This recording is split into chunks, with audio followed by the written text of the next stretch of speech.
and you have come to our effort to help you figure out how to get involved in your city or county budget, or how to increase your involvement or improve your involvement. I am joined here by Ed Harrington, who is not only the former controller of San Francisco, but he really is a national expert in public finance. And for the sake of this session, he also participated in writing the national guidelines for the National Government Association, National Government Finance Officers Association. So he is somebody who's been on the inside a lot and is helping us from most the advocacy outside from that perspective. So it's a really unique thing. So, and Funding the Next Generation is a statewide initiative to help people get more money for kids at the local level, at the city and county level, and specifically to help people put measures on the ballot. So I want to share with you what we're trying to do today.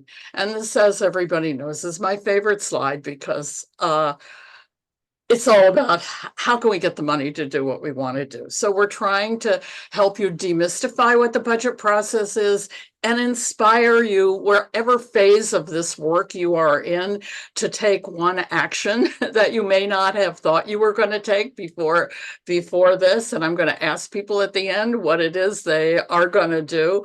And I hope it will, the work that you will do will develop your credibility in the fiscal world and your knowledge and capacity to be involved in ongoing budget work.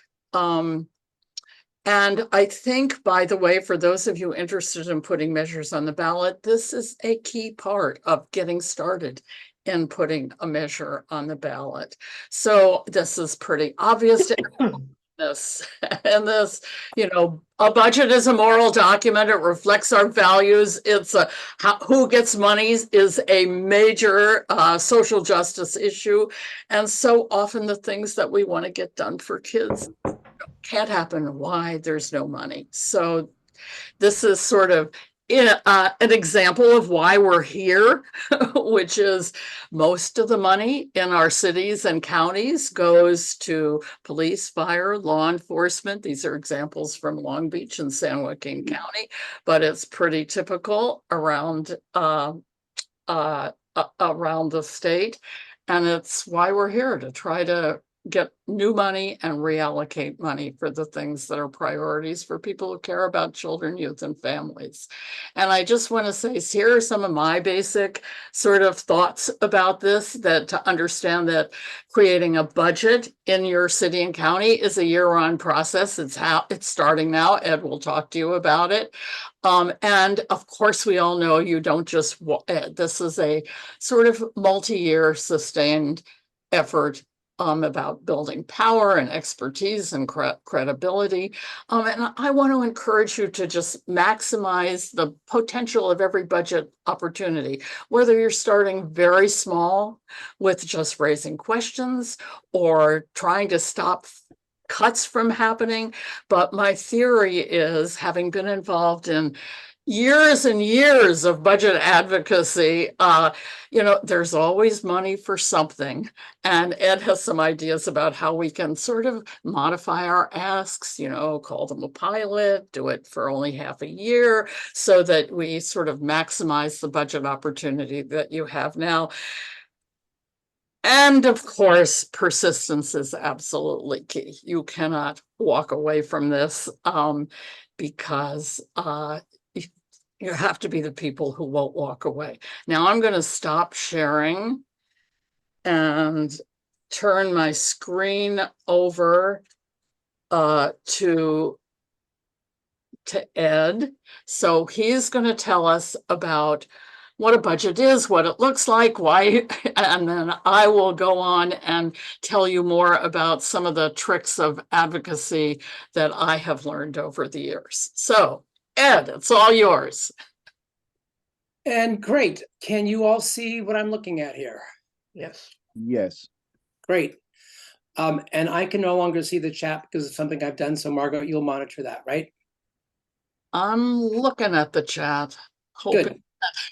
Okay, so Have anything on it now? I'm not quite sure why, but we'll go. And maybe someone should write on it so I make sure I see it. so you all know your counties better than we do, but this is kind of general information to give you some ideas of what to look for and how to walk yourself through the budget process. The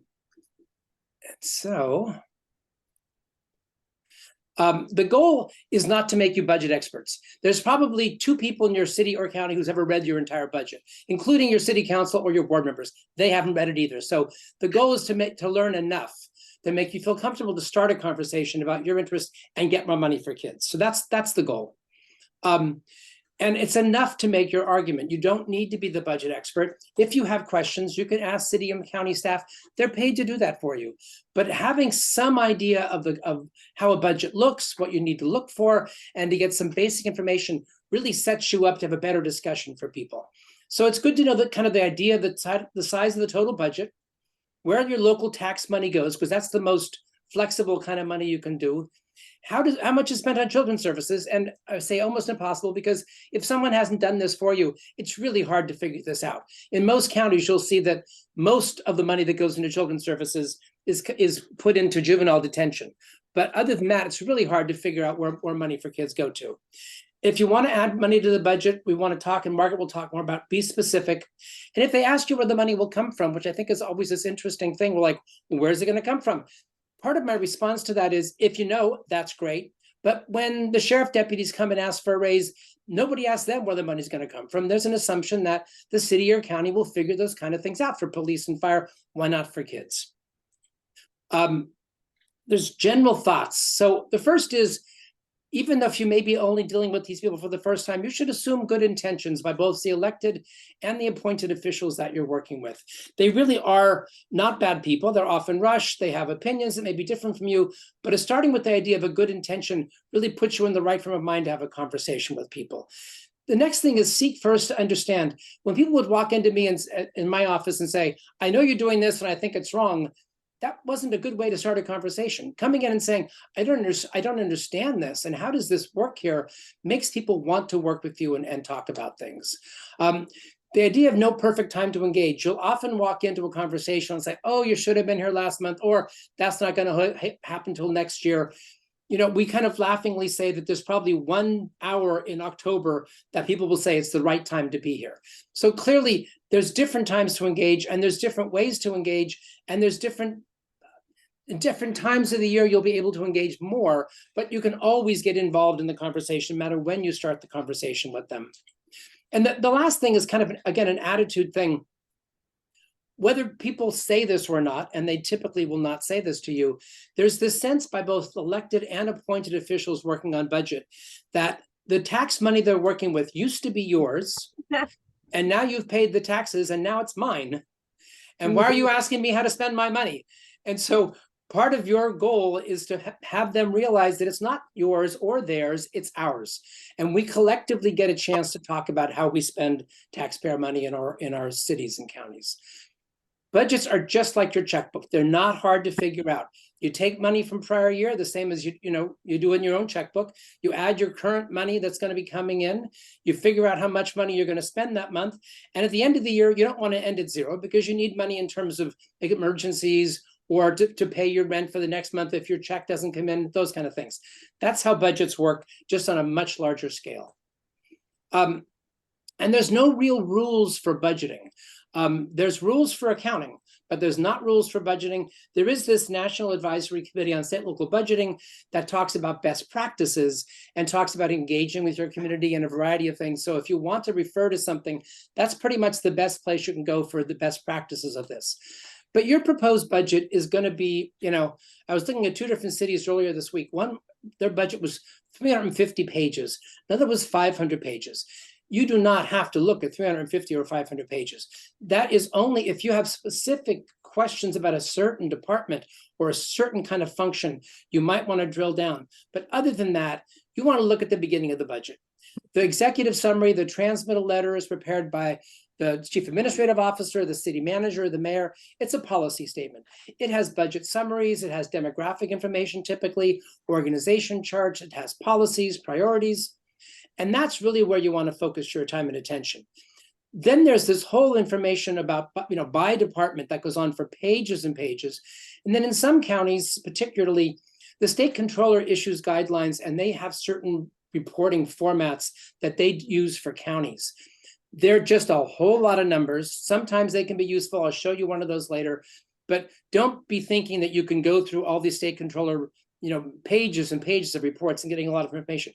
Really look at that executive summary, and that first 20 to 50 pages of your budget document is probably all you need to know.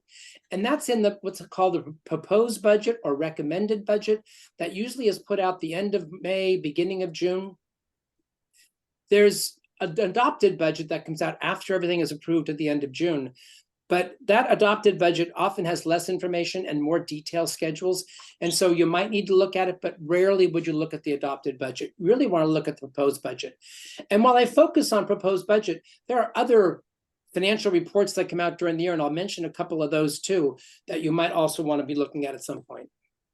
So when you see the budget of your city or county, in the very first part, you will often see this Distinguished Budget Presentation Award from the Government Finance Officers Association, or the Operating Budget Excellence Award from the California Association. What that means is that these people at least have tried. They will probably means they have a page that talks about how you read the budget. They'll have information about strategic planning or big picture items. They'll have performance measures typically in the budget. So it means that they've tried to do a good budget for you. So the first thing to think about is this budget timeline thing, and they will change a bit, and I have a couple examples to show you. But typically this time of year, the person in charge of the budget, the mayor, county administrator, somebody, they're sending out budget instructions, and they're telling departments it's a good year, it's a bad year. You better be looking for, don't ask for anything new, or we want a 5% cut, or we're looking for these things, and our priorities are homeless and public health, or whatever. What's great if you can get involved at that early stage is to make sure that they're saying children are a priority. Or if you're trying to get information, it's the time to say, all departments, please send us information on what you're sending, on what you're spending for children. And what also happens around that time is they're going to be sending out probably a revenue forecast for the next year saying, we think we'll be better off, or we'll think we'll be worse off, and getting involved in that. So you can say, look, you think you're going to come up with $20–50 million more in property taxes. I want some of that. So that's one of those reports that getting that information early helps you have an argument. January through March. Where do they get that information? The board will probably have a hearing somewhere in December or January. And when they have that hearing, they should be giving up with that. This is our projection for next year. Because what's going to happen in that January to March period is that the city administrator, mayor, somebody, they're going to be going out and saying, this is what's going to happen next year, folks. We're going to be flat. We're going to be up. We're going to be down. And they're going to be asking the board for their priorities. But to do that, they need to be able to tell you sales taxes up or down, property taxes up or down. We think the state or federal government's going to give us more or less money. So that's going to happen somewhere in that December, January period, usually. And it should be part of the packet that goes to your city council or to your board. In well-run places, it'll be on the website. Sometimes they don't put it on the website, but they have to give it to your board, and therefore it's public information. If you have a robust kind of budget process, between January and March, you may also be having all kinds of hearings, not just at the Board of Supervisors or the City Council, but in department land, in commissions if you have them, in advisory groups and all that. Then April to May, typically the people who work on the budget are trying to figure out how to make it all balance. Your budget office, your auditor controller, different folks, they're going to be saying, okay, they want this. This is how much money we have. They want to add a public health person. It costs this much, put that in the budget. And they try to balance it all. By the end of May, they typically issue the budget or the beginning of June. And then June at the Board of Supervisors, they have hearings, and they try to adopt the budget by the end of June. The year for cities and counties in California is July 1st through June 30th. So they want to adopt it by the end of June, so it's in place by July 1st. You can get involved in all those different parts. The earlier you get involved, the more chance you have to have an impact. By the time it's in front of the board, it's been balanced already. And so to ask for more money then means something else has to be cut, or somebody has to say, oh, we're going to revise our revenue projections. Maybe we'll have more money. This is how you can spend it. So the earlier to get involved, the better you can actually adjust things. But if nothing else, even if you don't get involved till June, you can set yourself up for the next year. And you can make sure they know you're there and that you're aware, and you'll be listening and watching them from now on. And Margaret, please feel free to jump in if I'm missing something. So this is Humboldt County. I want to discourage people that it's too late. It's not too late at all. I've seen people get money in June, Yep. you know, depending on how powerful a presentation you make. So don't want to intimidate anyone. Right. So this is the Humboldt County budget. You can see that this is on their website, and this has all this information about, you know, when you do things and what's going to be happening. And they have citizens advisory committee. So you'll see in December 30th, the major budget estimates came out from the city or the county and said, this is how much we're spending. And in that report, it's also going to say, and this is how much money we think we're going to have for next year. By the time you go into February, you have a budget committee that's talking about how things are going to be happening. You have this mid-year report has come to the Board of Supervisors. By March, you have a board retreat, strategic framework. That's when you can get in there and say, you know, kids are important. We need to do this. We can't do this. This is more important than that. And as a hint, I mean, again, when you're walking in to do this, if you're saying you already have a recreation and park department, we want to add more after-school sports, or you have a public health department, we need mental health services, or we need work for homeless families. That's relatively straightforward because the process already exists. If you walk into some cities and counties and say, I want you to fund childcare, they'll say, gee, we've never done it. We don't even know what department to put it in, where to go. So again, the earlier you have those big conversations, the easier it is to make that happen. And you can see there's all these different draft budgets and hearings. But again, by June 27th, they want to adopt the budget. This is San Maria. It's a city, not quite as involved, but again, you'll see in October, things start to happen. By February, they get those budget instructions out, and they have the city council goal setting exercise. That's when they set priorities. Great to be involved in that and say, kids are a priority for us. But then they get a report, they get a budget to the board by June, and they adopt it by the end of June. So that's going to be your series anywhere. Some counties will have more places to be involved in, and some will have less. So when do you insert yourself? How? Again, in the budget instructions, in the working sessions, and when departments are preparing the budget, meet with department heads, ask for things. When the county administrator's budgeting is balancing it in May, do it then. Hearings at the budget, hearing at the board, hearing at the state council. How do you do it then? How do you get the county administrator to hear you? Meet with them. People call and say, this is important to me. I'd like to talk to your budget director. I'd like to talk to your county administrator. Whoever it is that's in charge of doing this, ask for a meeting and say, this is what's important. Can you tell us right now, how much do you spend on this kind of a service? We think there needs to be more. There's a waiting list like this. This is why we think this is important. And by and large, they will meet with you. Maybe you won't get the county administrator, but you should get the budget director or a budget staff person to be able to, again, answer questions for you. And then you can tell them your priorities. The budgets are based on what's called funds in the government world. And so governmental funds, that general fund, that's the place you're going to focus most of your time. That's where most of local taxpayer money goes. That's where you have the most impact and the most flexibility. When you get over into what's called the special revenue funds, counties do three big things. They do health, social services, and criminal justice. So most of the money that comes into counties is for those from outside agencies like state and federal government, or for those kind of things. Sometimes you can't spend that money on something else. You either spend it on mental health or nothing, or in a hospital or nothing. And so that's when they say a special revenue fund, there's special money coming in that can typically only be spent on this particular service. Sometimes human services and public health are in the general fund and you have more flexibility. Some counties put it in this refund, but you can, obviously health and human services have a lot of things you're interested in, foster care, health things. So wherever that is, you can still focus on it. Capital projects, not so much. Internal service funds, ignore it. That's people spending money inside the county.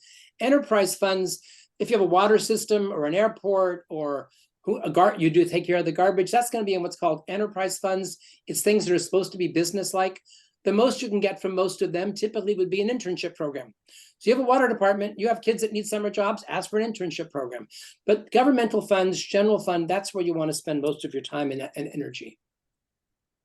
So I said, really pay attention to that transmittal letter, the budget summary, that's at the very beginning of your budget. And I'm going to show you some examples of what's going to be in there. So San Mateo County shows their shared vision. This is great to read through this because when you want to go in and argue, you can say, look, you said children are one of your priorities in your shared vision, and I don't see it here. Or they might say a strong, vital community. That includes kids. So those kind of things. They'll show this is what's happening with homelessness. This is what we're trying to do. This is how much money we're spending on it. It gives you more information in a very readable form, typically. Alameda County, here's our goals for next year. You notice you really don't see kids, but you do see things like eliminate poverty and hunger and healthcare for all, employment for all. So there's ways to insert yourself into those goals. Maybe next year they'll say kids will be one of their major goals if you really work on this. They also give you information about demographics. So here, Alameda County, you have 5% or so of the kids of the population under 5. You have another 15 to 18% between 5 and 19. So you're representing a quarter of the people in Alameda County. How much money are you putting in for that? That kind of information can be very helpful when you're having your conversations about how old are people in this county, but also how much do we represent when we're looking out for kids. They also will give you information that you can kind of say, are we growing? Are we shrinking? You'll see in Alameda County, home values are growing over the years. They went down during COVID. They're going back up again. The world's a better place. When your economies are stronger, it's much easier to ask for money. San Mateo County is showing, this is our projection through 27, 28. And I can tell you every projection you will ever see from any city or any county will show you not having enough money. And part of that is that they're concerned. Part of it is that they don't know as much about revenues, but they know more about expenses because they know they're going to have to give raises to their employees. They know their contractors are going to have to do something. They're going to know that materials and supplies will go up based on consumer price index or inflation, but they don't know what's going to happen with property taxes and sales tax.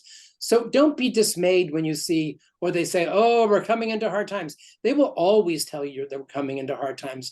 But even during those hard times, there will be something new funded. They will fund raises. They will fund new projects. So just because they say it's hard times, that is not a reason to step back and say, oh, we're really sorry, we'll come back next year. Next year, they'll tell you the same thing. So push it whenever you can. They might tell you things like Alameda County. Where does that discretionary money from property taxes go? I thought it all went to the county. Not really, only 15 cents goes to the county. A lot goes to schools, cities, special districts. And so you can get a sense. The more you educate yourself about these kind of things, the more intelligent you sound when you start talking about the budget with people. And you will scare them. If you say, well, I noticed on page 14 of your budget, you said this. They say, oh my God, I've never even seen that. So think the questions you ask are often the questions that your board members may want to ask and are afraid to. They'll also give you real detailed information about revenues. So this is from Sonoma County. This is what's happening with property taxes. We think they're going to grow. This is what's going to be happening. We see that we're turning over more property. So again, there's a lot of information in there that you can read through. And again, it's typically information you can read and understand. Humboldt County, where does sales tax go? This much goes to the state, this much goes in to pay for health and human services. The general fund of the county gets this much. Again, it's just information you can say, well, where does that 1% of county general fund sales tax money go? How do you spend it? What's going on with that? It gives you an insight so you can have those kind of conversations. Then they will put in a lot of budget summary schedules. And sometimes they're just tabular form, hard to read. Sometimes they're like this. This is Alameda County, all funds, a little over $4 billion. And you'll see state aid is the biggest thing, 42%, and federal is another 14%. So 56% of all the money coming into Alameda County are going to be for health and human services, basically, and they're going to be funded by other agencies. Then you'll see other odds and ends, but you think, oh, we're paying all these property taxes. It's there, but it's at the bottom. It's only 15% of the total budget. So getting a sense, again, of where money's coming from and going to helps you understand it. Don't even begin to think you should memorize this or be an expert at it. This is how they spend it. So you can see public assistance is 24%, healthcare is 26%, public protection is 25%. So those three things are 75% of your county budget. That's not unusual. That's what you'll see in a lot of counties. So we often are going and saying, okay, within public assistance, what about foster care? Within health, what about mental health services? But you also, if you're looking for other ways of getting money, you're kind of in those small colors on the side. And that's the hard part, but there's still a lot of money there. General government still has $300 million to spend. Their general fund in Alameda County is not that much smaller. In some counties, you'll see the general fund is a lot smaller than the all funds view of the world. But again, their health and human services, they include in their general fund. So you see big state aid, big aid from federal government. Property taxes are a slightly larger view of it. And again, they're spending it on public assistance, public protection, and health services. Overwhelmingly, over 85% goes for those things. This is a key thing. Discretionary revenue is the money that they have the most ability to say what's going to happen. So if you want to say, I want to take your money in health and spend it, they're going to say that money is Medicare money. It's coming in for only certain services. But property taxes, sales tax, other vehicle license fee money, those things, they have options. Now, it's not that it's free money, but they have ways of saying, we can spend this on anything we want to. And this in Alameda County, there's $1 billion of discretionary revenue. This is how they spend it.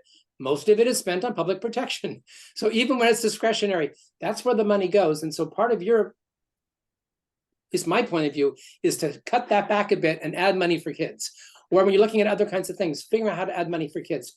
You see public assistance in healthcare is still there, but that's often because there's matching requirements for some federal and state funds, or you wanted to add more. So we don't get a lot of money for homeless services, but we wanted to spend money on homeless. You got to come up with general fund money, discretionary money to do that. And again, Humboldt County, other government agencies give them 70% of their budget. They're a county that doesn't do a lot more than that. So they're going to be spending their money on health, human services, and criminal justice. There's very little money coming in from taxes and other kinds of things. But again, there's still money there, still worth asking for it. Humboldt County, again, the money goes to health and human services and law and justice, and they have a lot of roads. So money goes into public works. This is one of those scheduled I mentioned. So the state controller has a whole series of schedules. I was kind of shocked when I looked at the Sacramento County budget yesterday, and much of the Sacramento County budget is just these horrible schedules. They're not very useful, but one of them is often useful, and that's what's called Schedule 6. This will show you every single detail about taxes coming into your county. So you can see, we get $6 million in Humboldt from sales tax. We get $3 million from hotels and motel taxes. So if you ever want to see where does the money really come from, this schedule will show you that level of detail. Normally, you don't need to care, you don't need to look, but sometimes it can be helpful. Santa Maria. So I was talking about counties, here's a city. Again, taxes make up a huge percentage of their general fund money, 80% plus, and they spend it on public safety. Again, this is the story you're going to be hearing. But they do have leisure and culture services. They have general government. That's still an option for you to be going in. Or even you can go in and say, look, we think public safety is not having people who have mental illness on the streets. We think public safety includes gang, kinds of interventions. So try to redefine public safety if that's how they want to spend their money. And again, it's police and fire. It's how we spend money. Santa Maria, again, lists all the different taxes so you can see where the money comes from. Marin County does a thing called net county costs. That's very much like that discretionary money we were looking at, because that net county means what is the county putting in from local sources of money? So all funds is all the money coming in from state, federal, everybody. Net county cost is how we're spending our local taxes. Again, public safety, health, and human services are the big ones there. Other things to be thinking about as you're going through it. I know I went through that fast. I'm happy to talk to you in more detail about any of those things. So part of this is you don't walk in cold. You assess the budget landscape. Is the county or the city having a good year? Are they, right now San Francisco's in the paper saying we're cutting $75 million in the budget. harder to get involved, not impossible, but harder than if they're saying we're in a good time. Are there valuable programs already threatened? So it's maybe your first year's effort to save the programs you care about, not to add more money. What is the competition for budget resources? Your biggest competition is typically going to be city or county employees wanting and deserving raises. And how do they balance that off against your thing? It's going to be right now public safety and homelessness. And then what are the priorities for decision makers? And that's obviously where you can help. Make children a priority for your board members. Make children a priority for your county administrator. One of the things I wanted to talk about a bit was fund balances and reserves. Remember I mentioned your budget starts with last year's fund balance or whatever's left over. You add this year's money, you spend this year's money, and you end the year with some extra. That's called a fund balance or reserves. Appropriate to have them. They protect against risk. They're needed for cash flow. You know, if you're a city, but most of your money comes from property tax, people pay it twice a year. You need money to pay your payroll every month, not just twice a year. So it makes sense to have reserves. Typically, you tend to have reserves of 2 to 3 months. If you see a lot more than that, you should ask about it. We have seen reserves in Alameda County of about $2 billion, and we have never gotten a good answer about what those reserves are for. You should check. They could be for things like they know there's a lot of lawsuits coming and they're putting money aside, and they don't want to tell you because they don't want people suing them to know. But asking about what's in those reserves can be useful. And the smaller your community with the fewer taxes or like one big taxpayer, you're going to need higher reserves. But watch if they have multiple reserves they're hiding money in, or it looks like they might be.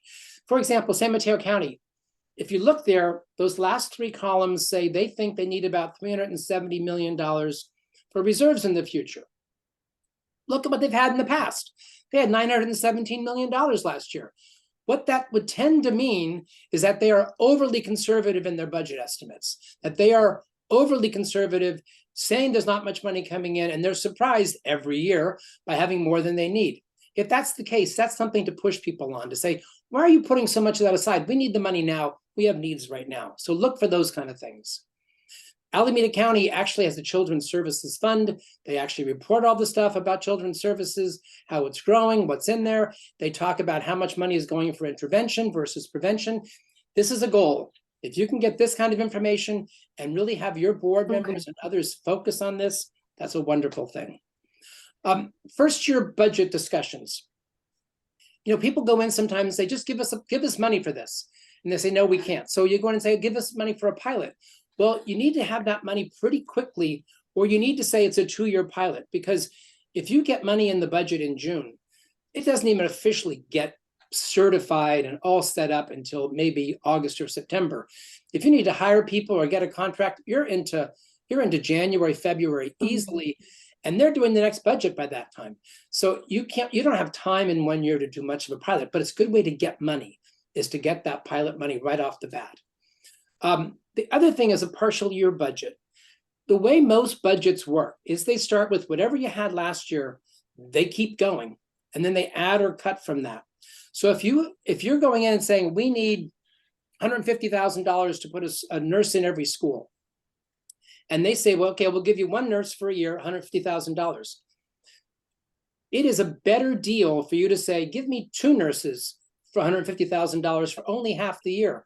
But as I said, you get the budget in June, they don't even tell anybody what's in the budget till September. By the time they hire somebody, you're in January. So you get a year's worth of money. You can't spend it. It'll just go to waste. But if you put 2 positions in January, when they start looking at next year's budget, they assume there's 2 positions, and they will double your money without having to argue for it. So it's a nice budget kind of mechanism, is to push the money towards the end of the year when it's practical to spend it anyway, and then annualize it for the following year. The last thing I wanted to mention was, this is not as big a thing, but pension and retiree health benefits will always be a drain on the budgets. Not as much right now as they've been in the past, but they'll be a drain for the next 20 or 30 years. And often people say, we can't do anything else because we have to pay more money for our pensions. Well, yes, isn't the future at least as important as the past? We have a legal obligation to pay for retiree pension costs, and that makes sense to do. We have a moral obligation to take care of our future and our kids. So yes, you can go ahead and take care of your retirees, but that's not all you can do. And you can't tell us we have to wait for 20 years. We'll lose 2 more generations of kids before you give us any money for anything. So with that, I will stop and turn it back over to Margaret, unless you want to add something to that, Margaret. No, I think that the next time we do this, Yeah. we will make it an all-day something or other. Well, it's to whet your appetite. It's not to make you Right, an right, expert. right. And I'm going to post this on our website, as I said. Ed and I do this because we love it, and we do it because Funding the Next Generation does this. I expect to hear from anyone who says, could you all look at my budget and see if we have a reserve, or see, you know, what the transmittal letter says, or see anything that we're missing. And so I'm going to give you some of the hard-earned advocacy tips that I have learned over the years, from many, many years of this. And I will do it the same way Ed does, which is like speed through it, but hopefully you'll get a taste of it and it'll inspire you to do something, and Ed will check the chat. So I did want to say there's a continuum of advocacy options that you have, and you'll grow as you become more expert in this. You can go and just ask questions and raise issues, and that plants a bug in people's ears. You can fight just to keep cuts from happening. And that's how I got started, fighting cuts. Then you could say, oh, well, you know, we want to be able to have this new program. And then you can say, we want to expand existing programs. And then you can work with a coalition that says, we're the Child Care Coalition, we're the Youth Employment Coalition. We have 3 things that we want to see in the budget. And then you can work on broader structural changes. You can reform the budget process. And the ultimate goal in my book is you can put something on the ballot to create a new dedicated funding stream for young people. So these are the steps that I see involved in budget advocacy. You do what Ed has been describing, assessing the budget landscape, looking at all the information you can get your hands on. You work with your allies and colleagues, and you develop your budget ask, which may be as simple as, you know, no cuts this year in things for kids, maybe a new youth employment program, etc. You create your fact sheet. I'm all for a one-page fact sheet. You can write a proposal, you can write a booklet sort of saying this is what we think is needed. You start talking. Once you come to a idea about what you want to see in the budget, I see no reason why you wouldn't go immediately to your decision makers and to the public and say, this year we're going to be fighting, you know, for increased mental health services. It's just the more warning they have, the better. And then, of course, it's like any campaign. You organize your supporters and you find out what the budget process is in your city or county, and you participate every single chance you get. And you mount a campaign, and I'm going to give you some advice about that. So the first thing you want to think about is, okay, what should we ask for? Because the needs are multiple, and one is not necessarily more important than the other. You want to sort of look, our kids, these are some of the questions you would ask yourself. Well, you think kids are getting their fair share? Do you see major gaps? Are there major inequities? Have kids been losing ground over time? You may not be able to analyze all this. You can look at some of it. Should the state and federal dollars be focused more on prevention? Oh, I didn't spell that right. Then these are things that I considered and I think are good to consider when you're thinking about, okay, what should we ask for in this budget process? And I love this thing. I learned it from another advocate, big enough to matter, small enough to win. But you want to look, okay, maybe the property tax is going up a bit. And there's some availability of resource. Maybe you've had a violence crisis in your community and you want to ask for something that people respond to related to a crisis. Who are you working with? Who are your allies? What are they, what are they willing to engage in? Can you make a cost benefit argument? will the public, we're talking politicians here. Will they see, visible results? And does this help you build power for your next fight? You can lose this fight, but if it helps you organize and build power for the next fight, and particularly if it engages and inspires those youth and parents impacted by budget decisions. These are some of the things I have fought to get added to budgets and seen people, add to budgets. And so I've seen people go to boards of supervisors and say, there's a crisis in childcare, or we have too many homeless families, or we had, a high amount of youth violence this past year. The most important thing is that doesn't help. You want to say, we need X. We need a family resource center. You want to say what it is, what it costs, who it will serve, who will run it, and what you think some of the outcomes and benefits will be. So these are some of the things that, I've been party to asking for. Summer jobs for youth, a wellness center in the high schools, childcare slots for homeless families, renovating a playground. These are some of the kinds of things. I'm very fond of simple one-pagers because no one in public life reads more than one page, but hey, you can write a whole proposal. So I did a little thing like, okay, here's what you would put in a budget fact sheet. The name of the program, the rationale, a few pieces of data about the number of youth in the foster care system who, need activities after school. Families, a number of young people report that their families need additional resources. I'm fighting here for after school youth employment program on this. And then you would describe it. We want to give 100 young people involved in the justice or foster care system after-school program in local businesses or jobs in local businesses or nonprofits. And then just a short description. We think it should be done through an RFP, through, the Rec and Park Department, or through, most people don't have an office of children, or through the health department. You figure out what it might cost. And then you have a cost benefit, my favorite cost benefit is like what the average stay in detention costs compared to what a job for a young person costs. And then you think about, who are the supporters you can say that can be a one-page fact sheet. This is a mailing I did a long time ago, but where we were organized in a broader coalition about what we were asking for. This is a mailing that went out to our mailing list about what we were going to be asking for in the city budget. And so I'm going to give you some advocacy tips. First, I'll just say, we have the challenges. Ed has talked about the challenges. There are sacred cows in the budget.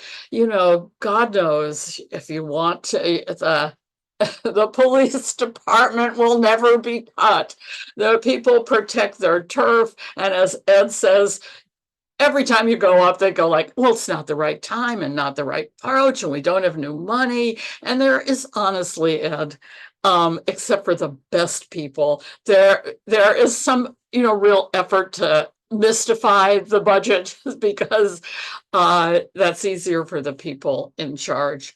And I would also like to say that nonprofits lack experience doing this, and a lot of the people that on this call are nonprofits and the people we want to engage, and they're very scared of repercussions. So, we're trying to encourage people to work collectively to just do this. I mean, what you do in San Francisco and what you do in Stockton are maybe two different things. As one of our colleagues says, we're trying to help people use persuasion and pressure. So persuasion are all the things that we do. We write reports, we meet with people, we do phone calls. I spent a lifetime trying to help people in our field figure out how to play political hardball, do demonstrations. I love this poster that was done years ago by the Children's Defense Fund. It's a little bit of hardball. You can do political theater. You can have dramatic press events. This is fighting for the budget in San Francisco for money for families. This is fighting for the budget in LA, pointing out what you could buy for the money that is spent on law enforcement, how many full-time peace builders you could buy for 1% of LA's courts, LAPD, a sheriff's budget. This is a mailing I did years ago where we went a step farther and pointed out, hey, you could cut the bloated command staff of the fire department, or you could civilianize some of the jobs in the police department. And you'll have time to look at this when I post it, but with taking on the sacred cows and being very specific about fight. At that point, our theme was fight crime, invest in kids. So a lot of people on this call know a lot about how to communicate needs and public hearings. And, my point is just be there and testify at every public hearing and every opportunity you have. And as Ed points out, you can start with meetings with the fiscal people. You can start, you don't have to wait till there are public hearings, and you can start meeting with heads of departments and say, this is what you should be including in your budget. And I swear it's still not too late to do that. So we train people how to talk in 3 minutes about the budget. And this is one of my favorite slides. People who've been through our stuff have seen this slide, this lovely woman who got up at the Board of Supervisors in Sonoma County, with a picture of her kids. And then when she turned the kids around, she said, I don't want my boys to end up a statistic. They need subsidized childcare. Of course, young people testifying is very powerful. One of the first things that ever happened to me, I think we were fighting for a jobs program for young people, and a member of the Board of Supervisors who was very sympathetic goes like, I don't think kids should be coming to this. At which point we decided, oh, gee, we need to double the number of kids that come to this hearing, because it's obviously making a big impression and intimidating some of our best friends. I believe using drama, and this is another one of my favorite pictures. If you've seen my slides before, these are the mothers of San Mateo County with a computer printout of every child on their waiting list for childcare. Very powerful.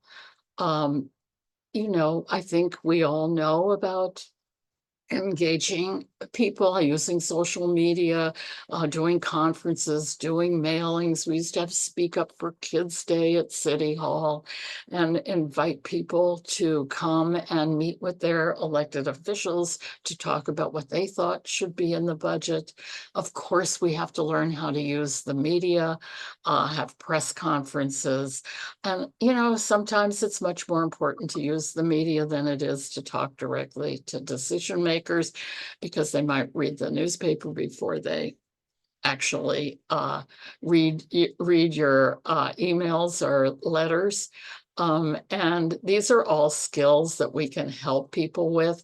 One of the things that happened in San Joaquin County is they had a sort of formal structure through which they could sort of communicate with people inside government.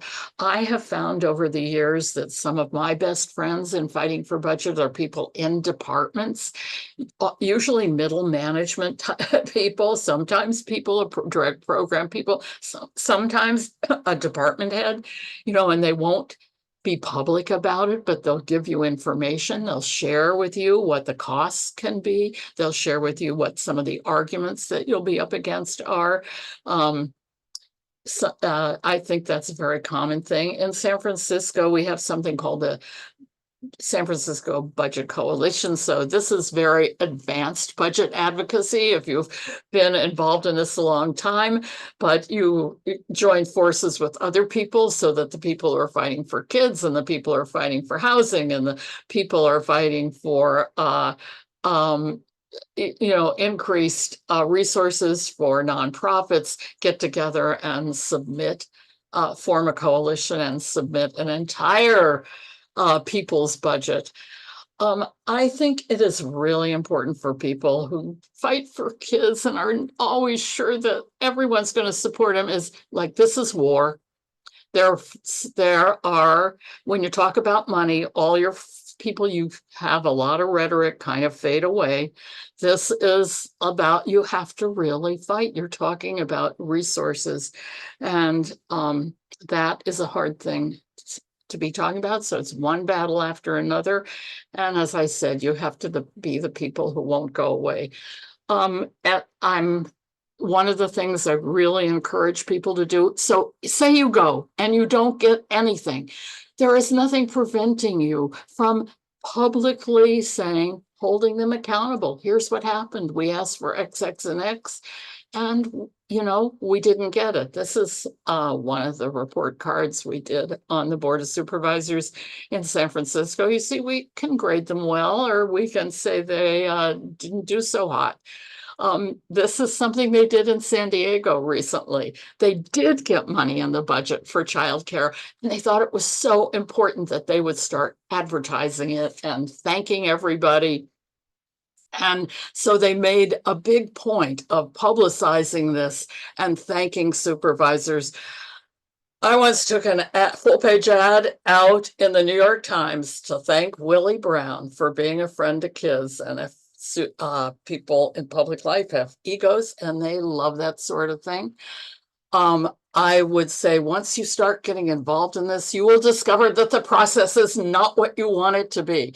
So you want to start as you're fighting, you say, well, things have to be more transparent. We have to have more opportunities to have input. We have to strengthen the ability of our legislative body to have an input. So it's not just the mayor or not just the county manager. And you'll have a chance to look at this slide. This was from a committee that Ed served on, which set out policies for how to do budgets for people in public life. So this comes from the inside. This is what the experts are saying a budget process should look like. So you will find yourself once you get involved in this, fighting for not just what you want in the budget, but how to reform the budget process. If you want to get hold of us, and Ed and I love this. We love talking about it. We love helping people with it. We'll chat with you on the phone. We'll look at your budget. Well, won't we, Ed? Right? And Sure, we will. So I'm going to stop sharing for now. And we raced through this. I'm hoping it was helpful and fun for people. So if you want to make sure that you get the tape and everything, but I will also post it on our website. It takes me a while to figure out how to post the tape to YouTube and cut it and everything. I will do that. I can immediately get the slides up. And so let me just ask at the end, would people be willing to post anything that they think like, that they might now be thinking of doing in their budget process? Come on, guys, help me out here. I have a question I've been dying to ask. Please. Okay, yay.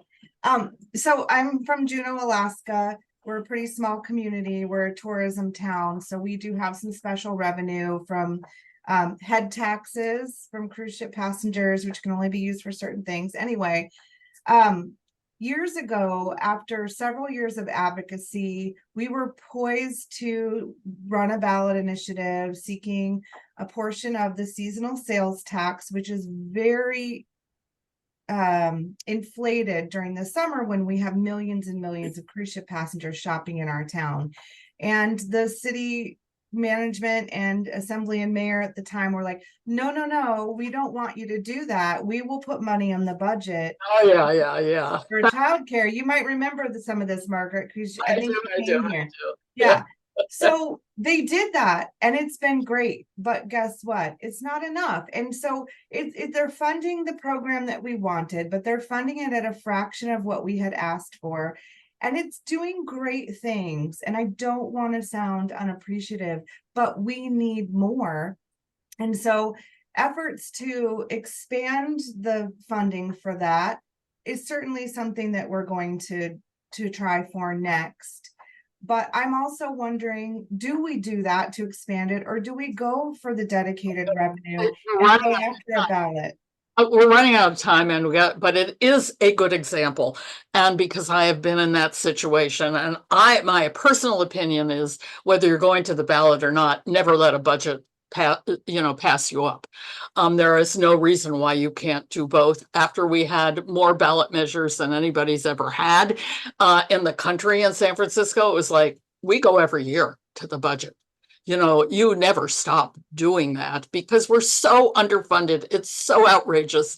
It's so gross that I believe in sort of multiple approaches to this, putting something on the ballot and never letting a budget process pass without being there. And you may not get something, but you're there. So it does bring up a couple things. One is, when you go out and ask for money, don't tell them it's going to fix the whole problem, because it rarely will.